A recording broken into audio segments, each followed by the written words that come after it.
Manchester City and Pep Guardiola at Crossroads as Arsenal take Premier League pole position. Manchester City's season has reached an unfamiliar crossroads. For a side that has defined the recent history of the Premier League era through relentless consistency, City now find themselves searching for rhythm, control, and belief. Their latest setback, a damaging 3-1 defeat to Norwegian side Bodo/Glimt in the UEFA Champions League, deepened the sense that this campaign is drifting away from the standards set during Pep Guardiola's most successful years at the club. City traveled north of the Arctic Circle to face Bodo/Glimt at Aspmyra Stadion and found themselves staring at defeat almost from the first whistle. A quick double from Danish striker Kasper Høgh inside the first 24 minutes stunned the visitors and put City on the back foot early. Norwegian attacker Jens Petter Hauge then added a third goal in the second half before Rayan Cherki pulled one back for City, but the damage was already done.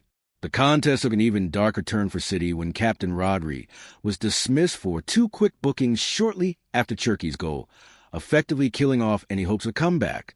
The loss was Bodo/Glimt's first ever victory in the Champions League and was hailed as one of the competition's most unexpected upsets, leaving City's hopes of automatic qualification for the last 16 in jeopardy.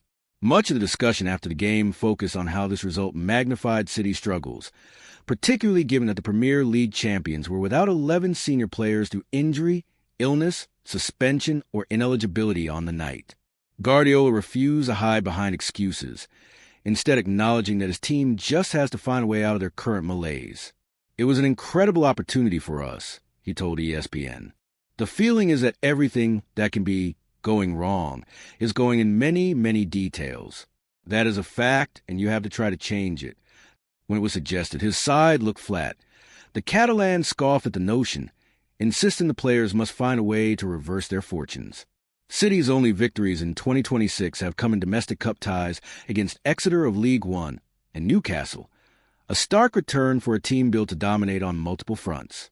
The inconsistency has also shown itself in the Premier League title race, leading online betting sites to favor a new winner outside of the Man City/Liverpool axis this season.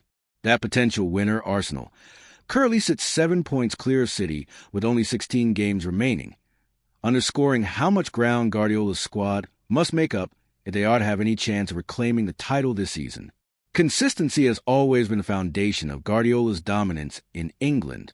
Title wins were not built on dramatic comebacks or emotional surges, but on week-after-week certainty, winning when not at their best, suffocating opponents, turning pressure into inevitability. This season, those qualities have been absent too often. Possession has not always brought dominance. Pressure has not always produced goals, and once routine victories have become fraught contests. Guardiola remains defiant in his belief in the squad. "But the players are there and will try," he insisted. Those words reflect the reality that City still possess world-class quality across the pitch. The issue is not talent, but cohesion and clarity. Title-winning City sides were relentless because every player understood their role and executed it with unwavering focus. Reaching those levels again will require more than players returning from injury. It will demand a collective reset, sharper decision-making, greater efficiency in both boxes, and the mental resilience that define Guardiola's greatest teams. With so much still to play for, City must turn a season of fine details going wrong into one where those same details fall decisively back in their favor if they are to revive their Premier League title hopes.